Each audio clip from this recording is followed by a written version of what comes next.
Hey, what's up everybody? It's Justin from Chit here, and today I'm going to talk to you about this lovely little game here, Port Royal. Port Royal is a reprint, reprinted by Steve Jackson Games, but it's actually new to me. This is the first time that I've played this, and I want to tell you a little bit about what I think about it. This is a game that's designed by Alexander Pfister. If you're not familiar, most recently he's done Great Western Trail, very popular, and then before that probably popular ones, Isle of Skye, which I was a really big fan of. Really enjoy this game. And also Broom Service. Broom Service is also a lot of fun, and a game that I think, despite winning the Kennerspiel, went largely unnoticed, I feel like. It's an underrated game in my mind. So I want to talk a little bit about Port Royal, which actually came out much earlier than any of the three games that I just mentioned. I think this is a much simpler game, but don't let that fool you, because Alexander Pfister's designs are very clever. You know, he packs a lot into what is, I don't want to say it's a simple design, but it's a clever, it's an elegant, it's an intuitive design, and Port Royal is definitely no exception here to his consistently great games. So I want to tell you a little bit about how it plays.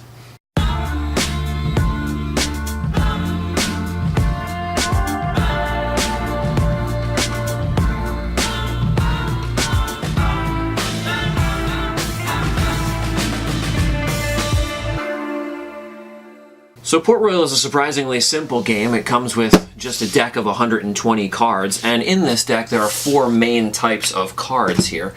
You've got person cards here, which basically these are characters that grant abilities, they're worth points, they count towards expeditions, things like that. And I'll explain a little bit about what that means, but you can see here that every character has a cost at the bottom of it, and you've also got a symbol here as well that will provide some sort of benefit, whether it be part of an expedition that you're going on, or some long-term benefit in gaining money. So let's talk a little bit about the expedition. So the expedition card basically looks more or less like this, and it will have symbols down at the bottom here, and it's also worth an amount of points here. The object of this game is to be the person with the most points. I believe the game ends at 12, and it's whoever can get to 12 or get the highest at the end of that round is going to be the winner. But these missions are one way to do that. Basically what you're looking to do is match up the icons here, so you can see that these two characters have a little house here and a little cross here, and this mission requires 2 crosses and 1 house. So that's one way that you can kind of calculate these or add in these people so that you can get up to this amount of points here. Next thing is ships here, and ships are actually going to be your main source of income. So if you take a look at these ships here, you can see that there are different flags up top. There's also different amounts of money. This Dutch ship has 3, this British has 3, and this Spanish has 1, and they also have a certain amount of swords down here at the bottom. So swords is another character here. You can see this sailor, then I believe there's also a pirate who has 2 icons on there. Basically what's going to happen is, I'm going to explain this, but during the game, you're going to be laying these cards out, and you're going to need these sailors and pirates to fight off certain ships if you can't handle that. If you ever pull out 2 of the same nationality, that's going to be a bust for you, and you're going to have to end your turn prematurely. And then this final card, and these come out pretty rarely, is this tax card. So this tax card, what will happen here is that the player with the most money, or the players that have the most money, anyone who has 12 or more, is going to have to discard their money down to 6. And then you're also going to get a bonus if you have the highest amount of points. You're going to get an extra coin, or if you have the highest amount of swords, you'll get an extra coin. There are 2 different ones in there. So the coins are actually on the back of every single card, which is interesting because the entire deck is then double-sided, the backs of these being coins, and the front of these being the rest of the cards. You might recognize that from maybe Bonanza, which does the same sort of thing. All the bean cards have coins on the back, and that's the same sort of thing. So in a turn, what's going to happen at the beginning, everyone's going to start off with 3 coins. You're just going to keep these face down, you're not going to look at them, and then on a turn, you're going to be basically playing a press your luck game where you're trying not to bust. The active player is going to grab the deck of cards, and they're going to lay out 1 card. So this first one is a Dutch ship. It has a strength of 1, and it also has a money of 1. If you have, say, this sailor out, and this sailor belongs to you, and you maybe bought it on a previous turn, you can use this 1 to repel this 1. This 1 sword repels this 1 sword, and you can take it out of the game.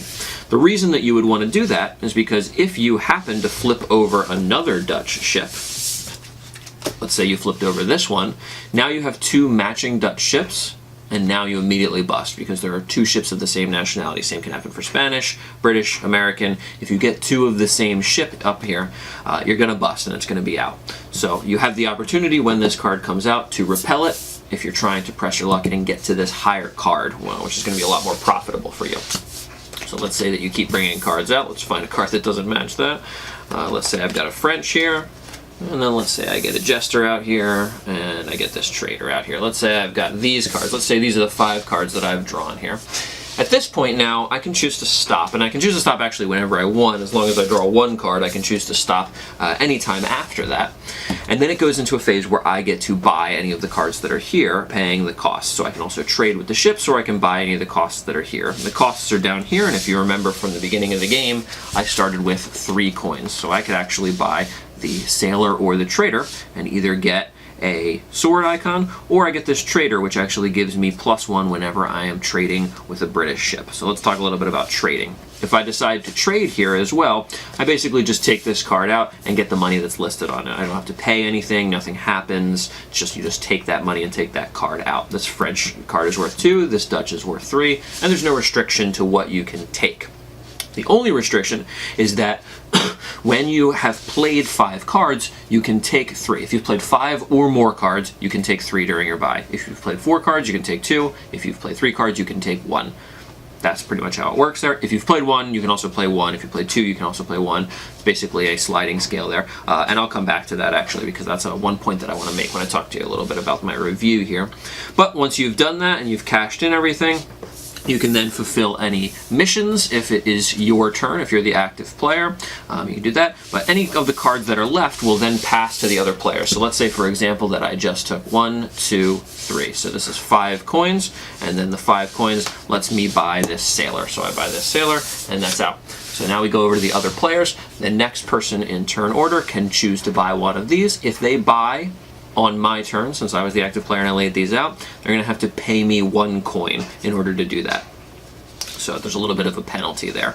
Once everybody has done, you're going to clean all these up, put them in the discard, and then you're going to pass the deck to the next person, and they're going to proceed in the same exact way. Like I said, player that wins is the first player to get to 12 points on their turn. I believe the round continues to go around after that, just to give everybody an equal chance to play. And then the tiebreaker is money. So this game is a ton of fun. I actually really like this game, and I've played it a ton since I got it just a couple of weeks ago. And one of the reasons for that is because it's so easy to bring to the table. It's very fun, and it's light and it's accessible, so it gets a lot of replay for me. It also gets a lot of replay because of how satisfying it is. You know, you can have a game that's pretty simple, and you can have a game that's satisfying, but sometimes it's hard to straddle the middle ground as much as Port Royal does, which is really cool. I like that a lot about it. Because it's, you know, got that sort of press your luck element, it encourages a little bit of table talk. You know, you can kind of goad other players to being like, well, you're falling pretty far behind here. I mean, you probably should just keep going, or, you know, I've already gotten some of the Dutch ships, so there's no way another Dutch ship's going to come out. You know, you can sort of like, sort of goad people on like that and talk a little bit like that, which is fun. It provides a few options to win, which I really like. There's a lot of different strategies. These mission cards, these expedition cards that I showed you, they may not necessarily be a viable way to win, because as you can see, all of the player cards, all of the character cards, also have a point value on them, which is important because you could just win from points alone. You know, I've got an admiral here. You could get 2 admirals out here. You could get out some of the, you know, pirates, for example. They're worth a little bit higher points. The jester is worth 2 points. You could just win on character cards alone. You don't necessarily need to cash in those characters in order to get the expeditions, because those expeditions will waste your characters more or less. I mean, you've got to cash them in to get you know, to get some sort of return on them. But you may be cashing in 2 points to get 5 points, something like that. You know, you definitely get an upgrade there. But it gives you options, and that's one of the cool things, is that if another player is playing a different strategy, they're not going to steal all the good cards from you. You know, you're still going to have an advantage there. Well, I'd say that my one big gripe with this game, you know, it's actually a fairly small gripe, is the box art. They've changed the box art in the reprint, and honestly, I think this is pretty ugly, especially because when you flip the box around or look at any of the cards, they've not changed anything else. It's still all of this Franz Clemens art. Franz Clemens, obviously, who's known for doing so many Euro games, even the ones that I just picked up, the Colonists I've got over here. I mean, I can look around myself and I can find a lot of Franz Clemens work sitting around me like this. I don't like that they changed this box art. I find this box to be pretty atrocious, actually. I think that this is dark and sort of ugly and doesn't match the rest of the game. I wish that they had stuck with what they had originally. It was much brighter and matched the actual art of the game. The box itself is also pretty huge, considering that the cards fit right down here.